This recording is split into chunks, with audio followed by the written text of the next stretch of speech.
Salut à vous, c'est Rasta TV, j'espère que vous allez bien. Alors, nouvelle petite vidéo sur Omar. En fin de compte, là, c'est très important de bien comprendre que le frère droit de Réponchine, le Shahin Shah Ariane, ont mis sous écrit que Omar était noir. C'est très important, très très très très important, hein, parce qu'il y a un dicton qui dit les paroles s'en vont et les écrits restent, hein. Donc il faut bien partir de la base que le frère droit de Réponchite, même si dans la vidéo du débat avec Soudan Massina, il reconnaît que Omar est plus foncé que Bilal.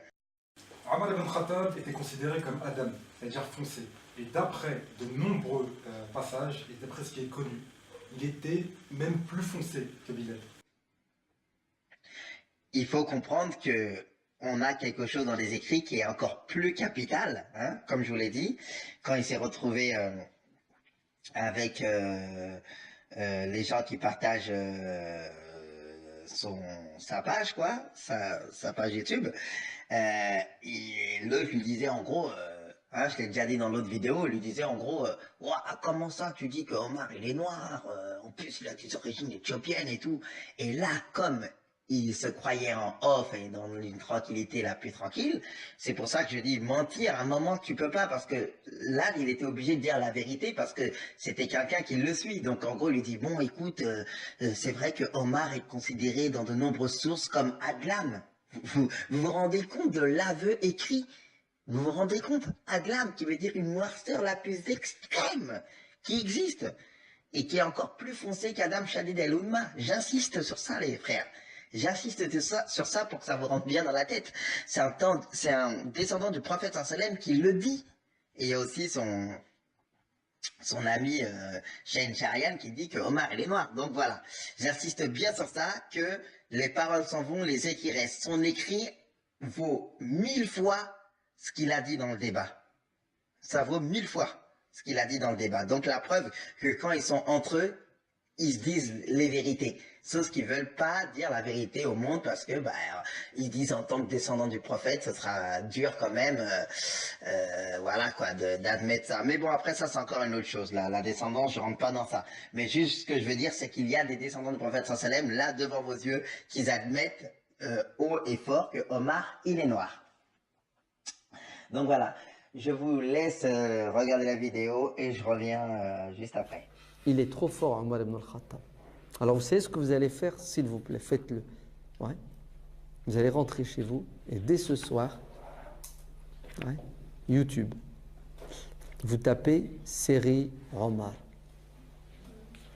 Ouais, vous tapez série S-E-R-I-E Omar.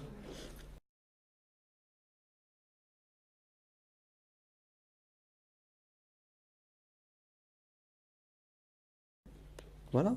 Et c'est quoi le problème de se représenter à Omar? Omar, il a été décrit dans, dans toutes les biographies. Il était grand, il était chauve, il était ambidextre, et tout. Ils sont décrits. Moi, je suis un descendant de la famille du prophète, direct. قال فجاء هذا الرجل فإذا هو أدلم et je vois un homme adlam. Le mot arabe qui indique la couleur noire la plus intense, c'est adlam. Moi, je suis un descendant de la famille du prophète, direct. C'est la plus intense. Il dit, et je vois face à moi un homme très noir. Omar al-Khattab, c'est un noir. Il était encore plus noir que Bilal ibn Rabah, radiyallahu anhum. Il était grand physiquement, ouais. Il était un peu chauve, dégarni, blond de peau. Omar ibn Khattab a été désigné comme ayant un teint très noir, noir ténébreux. Le mot qui a été utilisé est adlam, qui signifie une personne d'un teint noir ténébreux et grande de taille. Il était grand physiquement. Je suis sorti avec les gens de Médine un jour de fête et j'ai vu Omar ibn Khattab. Il marchait pieds nus. Il était assez vieux, le crâne chauve. Il était chauve. Et son teint était très noir. Il rajoute qu'Omar ibn Khattab était ambidextre. Il était ambidextre et tout. Ils sont décrits. Et c'est quoi le problème de se représenter, de s'imaginer Omar ibn al-Khattab? Omar ibn Khattab était plus noir que le noir. Omar ibn Khattab. Et tout. Ils sont décrits. Son père est Al-Farouq, le discernateur. Omar ibn al-Khattab, radiallahu anhu. Depuis ce jour, les compagnons pouvaient adorer Allah sans se cacher. Ça, c'était Omar, le père de Hafsa. Hafsa, radiallahu anha. Elle était très heureuse avec son époux, Khunaïs. Ils ont émigré dans un premier temps vers l'Abyssinie, Al-Habasha, puis vers Médine avec les premiers croyants. En effet, Hafsa bint Omar, radiallahu anha, était une femme pieuse et obéissante. Elle faisait partie des femmes de haut rang parmi les Qurayshites, puisqu'elle était de la famille de Omar, radiallahu anhu. Et avec cela, elle obéissait à son époux. Et elle a émigré avec lui. Si cette situation venait à se reproduire de nos jours, et que tu devais dire à ton épouse, on part en Éthiopie, on va vivre là-bas, et attention, là-bas il n'y a rien, c'est la sécheresse, la famine, la misère. Omar radiallahu anhu dit, j'ai rencontré Uthman ibn Affan, et je lui ai proposé la main de Hafsa. Je lui dis, si tu veux, je te donne en mariage Hafsa, la fille de Omar. Il dit, je vais y réfléchir. Je restais à attendre sa réponse 3 nuits, dit Omar. Puis il me rencontra et me dit, j'ai jugé bon de ne pas me marier ces jours-ci. Uthman radiallahu anhu lui a dit, je ne veux pas me marier ces jours-ci. Je rencontrai ensuite Abu Bakr as-Siddiq radiallahu anhu et lui dit, si tu veux, je te donne en mariage Hafsa, la fille de Omar. Abu Bakr garda le silence et ne me donna aucune réponse. Donc le premier lui a dit, je ne veux pas me marier, et Abu Bakr, il ne lui a pas donné de réponse. Ainsi, je lui en voulus plus qu'à Uthman. Parce qu'au moins, Uthman, il a donné une réponse, mais Abu Bakr, il n'en a pas donné. J'attendis ainsi plusieurs nuits, et voilà que le prophète, alayhi salatu wassalam, me demanda sa main, et je la lui accordai. Qui s'est marié après avec Hafsa? C'est le prophète, alayhi salatu wassalam. C'est-à-dire que le prophète, il avait l'intention de la demander en mariage. Quand Abu Bakr, il a su ça, et sachant que c'est un secret, donc secret, c'est-à-dire on n'en dit rien, il n'a pas répondu à Omar. Il ne lui a pas répondu. La seule chose qui m'a empêché de répondre à ta proposition était que j'avais su que le prophète alayhi salatu wassalam avait cité Hafsa et je n'étais pas un homme à dévoiler le secret du messager d'Allah. Si le prophète alayhi salatu wassalam me l'avait laissé, je l'aurais accepté, rapporté par le Bukhari. Donc, Hafsa, la fille d'Omar, était une Koraïchite riche de la Mecque, donc c'était des nobles. Hein. Donc, comme on sait que Omar est noir, donc Hafsa est noire, donc les Koraïchites sont noirs, tout simplement. Hein. Voilà. Quand je prends notre cher frère Shahin Shah Ariane, qui me disait bien que Bilal était arabe et noir, bon, tout le monde le sait, et que son père Rabat était un arabe d'une tribu pauvre de Koresh. Oui, c'était un arabe d'une tribu pauvre de Koresh. Ouais, comme il y a des pauvres, comme il y a des riches partout, hein, dans tous les pays du monde. Mais il est noir. Donc tu dis bien que c'est un arabe noir de la tribu de Koresh. Hein, ou comme Monsieur Nader Abou Anas nous dit bien que Hafsa, la fille de Omar, qui est Omar, quelqu'un qui est un homme qui a la noirceur la plus extrême, dit bien que Hafsa fait partie de la famille de Omar et que c'est une noble de Koresh.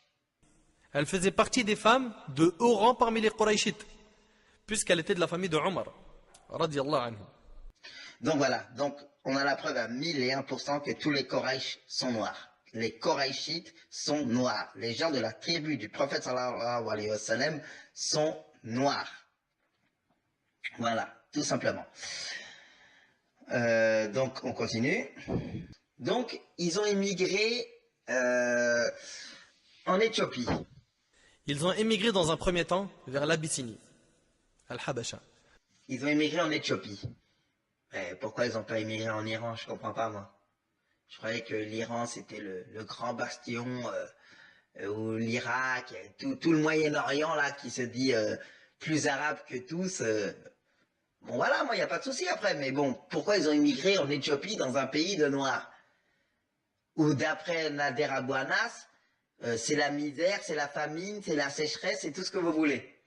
Et que tu devais dire à ton épouse, on part en Éthiopie, on va vivre là-bas, et attention, là-bas il n'y a rien, c'est la sécheresse, la famine, la misère. Donc voilà, vous avez vu, donc n'allez pas dire que c'est nous. Donc ça veut dire qu'à chaque fois qu'il y a quelque chose à mettre avec un pays noir, il y a toujours quelque chose de malsain que vous voulez mettre derrière la tête des gens. Hein? Comme dire aussi, là c'est une petite aparté que je vais faire, quand il va dire que Omar a été voir le prophète sallam par rapport à sa fille Hafsa, etc., etc., il va dire qu'il y a eu un domestique noir, il va le préciser. Donc n'allez pas dire après que c'est nous. Donc je vous laisse écouter. Je m'écriai, Hafsa a échoué et a perdu. Je me rendis auprès de son domestique noir et dis, demande pour Omar la permission d'entrer. Il est parti donc voir le prophète alayhi salatu wassalam. Omar, il est parti voir le prophète alayhi salatu wassalam. Il dit, je me rendis auprès de son domestique noir et dit, demande pour Omar la permission d'entrer. Il entre, puis ressortit en disant, je t'ai annoncé, mais il a gardé le silence. Sallallahu alayhi wa sallam. Donc voilà, donc vous avez vu, dans une partie, là il nous dit que Omar a eu il a vu le domestique noir pour voir le prophète sallam, donc domestique noir, et à un certain moment il va dire le domestique, mais il va plus dire qu'il est noir. Donc la preuve qu'il pouvait dire tout simplement le domestique sans dire que le domestique était noir. On réécoute ce qu'il va dire après. Je tournai les talons, donc il a commencé à prendre son chemin pour partir, puis le domestique m'appela en disant entre, et il t'en a donné la permission. Donc là, il dit bien que le domestique, sans voir, on dit que le domestique était noir. Mais bon, c'est pas grave, c'est juste une apparenté. On rentre pas dans une histoire de victimisation. Nous, on est là avec les preuves, avec les faits. Que le prophète sallam, que les Korachites sont des noirs et que les descendants du prophète sallam nous le disent qu'ils sont noirs devant vos yeux. Donc voilà, tout simplement. Donc voilà. Donc Hafsa, donc la fille, hein, donc voilà, hein, faut pas oublier qu'Hafsa, donc elle a été en Éthiopie et ensuite ils ont été à Médine avec son mari, donc voilà, et il faut savoir aussi qu'il y a des Éthiopiens qui ont suivi les Arabes jusqu'à Médine. Je rappelle bien que les Arabes et les Éthiopiens étaient les mêmes personnes, hein, c'était les mêmes personnes, c'était des Noirs et ce qu'on prenait, c'était les mêmes personnes hein, qui étaient donc en Éthiopie et qui sont partis à Médine. Ce sont des Noirs. C'est clair. Maintenant, quelque chose qu'il faut que vous compreniez, c'est que Omar, il va donc proposer sa fille à Hasman, donc le troisième calife de l'islam. Omar radiyallahu anhu dit, j'ai rencontré Uthman ibn Affan et je lui ai proposé la main de Hafsa. Et à Abu Bakr, le deuxième calife de l'islam. Je rencontrai ensuite Abu Bakr as-Siddiq radiyallahu anhu et lui dit, si tu veux je te donne en mariage Hafsa, la fille de Omar.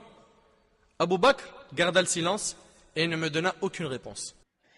Donc il faut, non le premier, excusez-moi, le premier, Abu Bakr le premier calife de l'islam et Osman le troisième. Voilà, donc c'est Omar qui va leur proposer sa fille Hafsa, donc sa fille noire. Sa fille noire, comme nous le confirme, droit de réponse chiite, comme nous le confirment les descendants du prophète sallam, que Omar et les noirs. Donc, Hafsa va être proposée, avant que le prophète sallam se marie avec elle, va être proposée carrément aux deux califes de l'islam.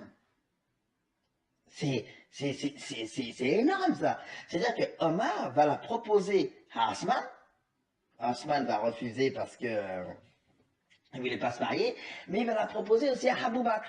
Et Abu Bakr, comme le prophète sallam voulait se marier avec elle, il ne l'a pas, comme le prophète sallam voulait se marier avec elle et que c'était un secret, donc à partir de ce moment-là, il ne l'a pas demandé en mariage, tout simplement. Il n'a pas, voilà quoi, il n'a pas accepté le mariage parce que le prophète sallam voulait se marier avec Hafsa.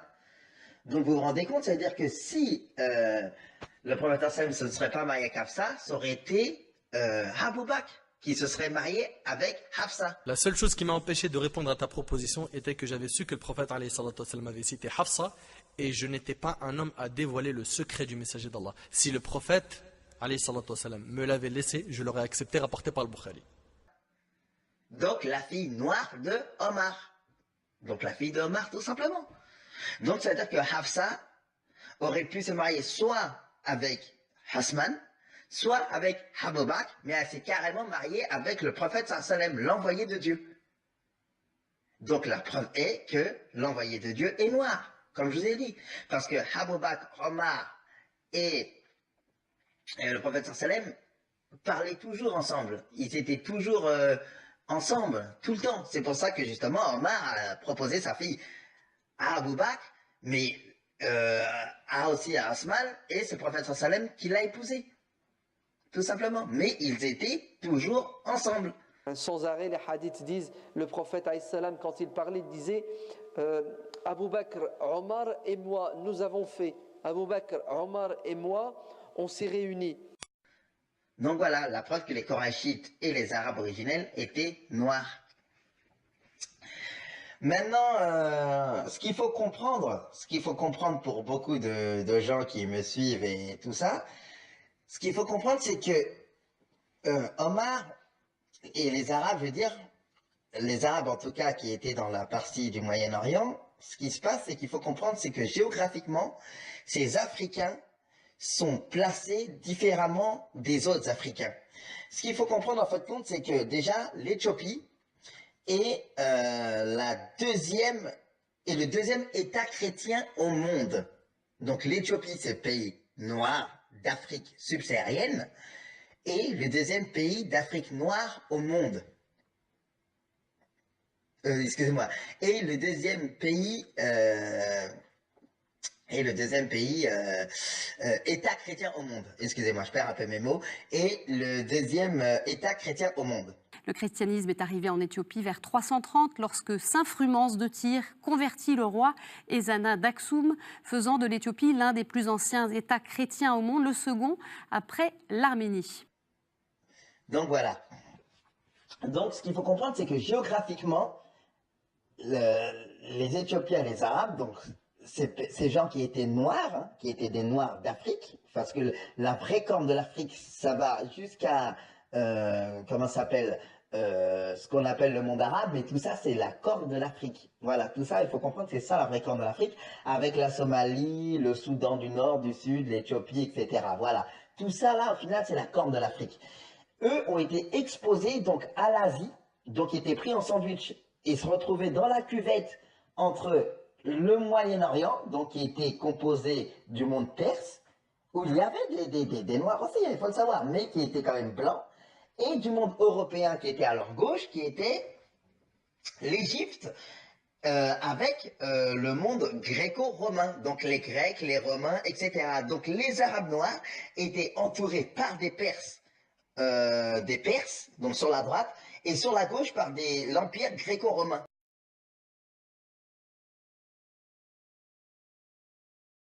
Voilà, donc il y avait l'Empire grec, gréco-romain et l'Empire perse. Et au milieu se trouvait l'Éthiopie et l'Arabie qui étaient des hommes noirs et des femmes noires, donc un peuple de noirs africains.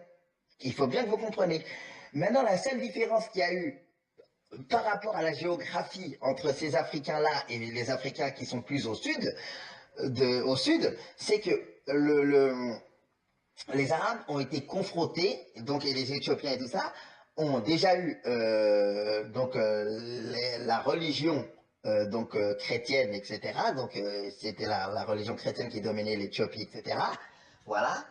Et aussi, il faut comprendre qu'ils étaient en contact bien plus tôt avec le monde blanc que les autres Africains, au final. C'est ça qu'il faut que vous compreniez.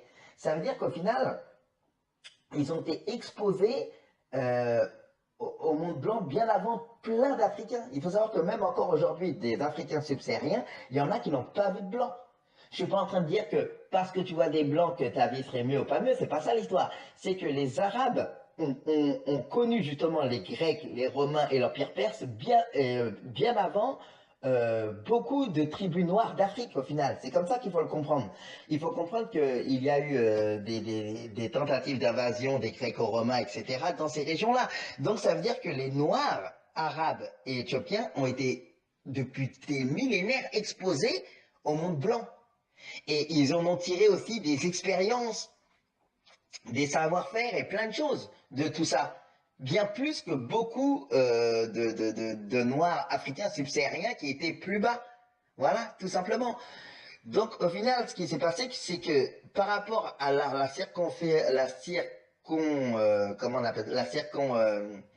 par rapport aux circonstances et à la région géographique où habitaient les Arabes,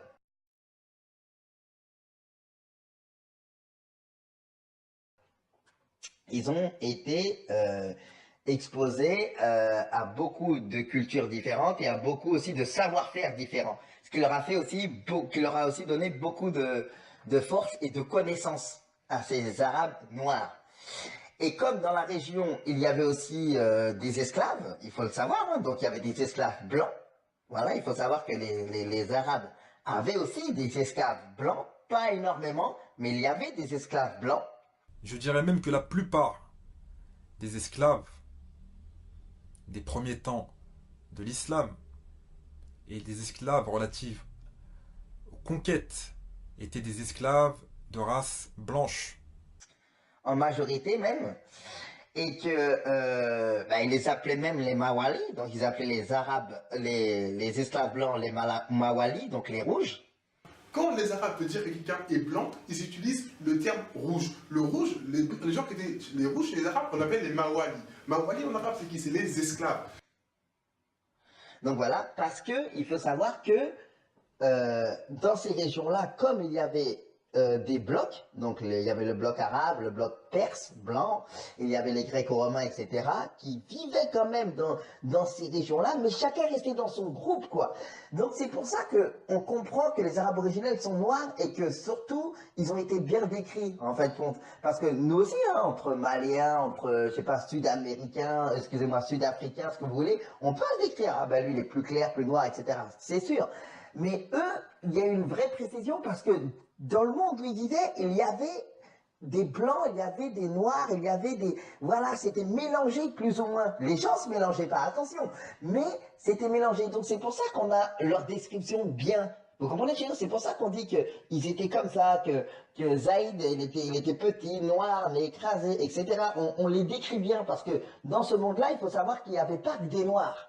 Voilà. Et pour décrire les Arabes, il fallait bien que les Arabes se décrivent et décrivent les autres en n'étant pas comme eux. Donc c'est pour ça qu'ils décrivaient donc les Perses, donc tout ce qui était iranien, romain, etc., comme les rouges, donc comme les blancs. Voilà, ils les appelaient les rouges. Donc ils appelaient ces gens-là les blancs. Que pour les Arabes, les teintes sont différentes, ils utilisent le rouge, etc. Pour les non-arabes, donc majoritairement les peuples de Perse et les peuples de Rome, de la Rome antique, etc., Rome, Les Byzantins. et qu'ils utilisent les couleurs sombres, etc., etc. pour les noirs. Donc ça déjà, ça concerne la conception arabe ancienne.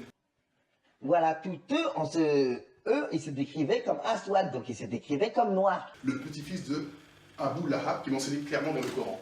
Il dit, de la famille du Ibn Bari a dit, il veut dire par là que sa généalogie est pure et que c'est un pur arabe. Parce que les Arabes décrivent leur teint comme étant Aswad.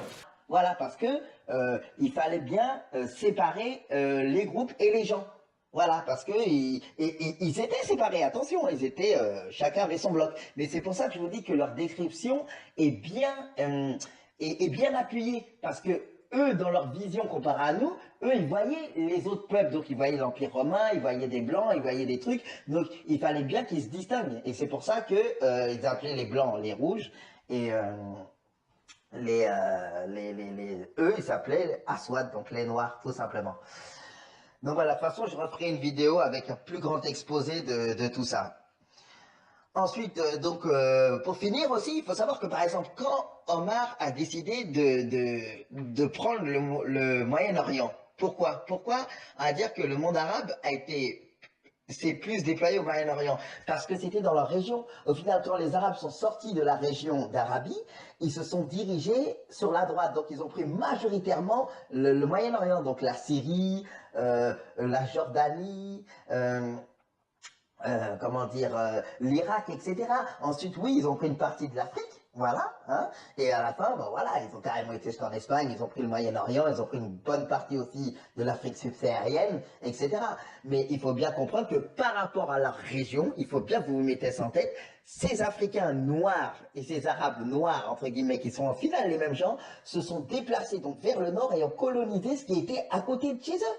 C'est normal. Quand n'importe qui veut coloniser quelque chose, il colonise quelque chose qui est près de chez lui. Et donc, comme il ne pouvait pas coloniser par sympathie déjà l'Éthiopie, parce que le roi Négus a fait un effort de les accueillir, et que la fille même de Omar, faut pas oublier, qui a été en Éthiopie et qui a vécu aussi en Éthiopie. Hafsa radiallahu anha, cette femme pieuse, bien qu'elle était une femme noble de haut rang, elle a obéi à son mari sans répliquer. Et ils ont vécu 2 ans en Abyssinie. Puis vint l'émigration vers Médine. Voilà, ne pouvait pas venir, entre guillemets, coloniser le roi chrétien déjà par la puissance militaire qu'ils avaient et aussi par sympathie, se sont dirigés donc vers le Moyen-Orient. Puisque avec Omar ibn al-Khattab, l'Irak devient musulmane, une partie de l'Iran devient musulmane, le Moyen-Orient tout entier. Et il faut savoir aussi que les Arabes au début craignaient aussi l'empire égyptien, parce que c'était l'empire romain qui était là-bas, ils craignaient aussi l'empire d'Égypte, il faut le savoir. Omar radiallahu anhu ne voulait pas que les armées musulmanes s'introduisent en Égypte. Vous savez pourquoi il ne voulait pas? Parce que c'est trop risqué, c'est trop dangereux. Ouais. Une terre inconnue. Et deuxièmement, une armée musulmane très peu nombreuse. Troisièmement, on n'a pas les moyens de quoi? De la ravitailler, cette armée, et de lui apporter des renforts.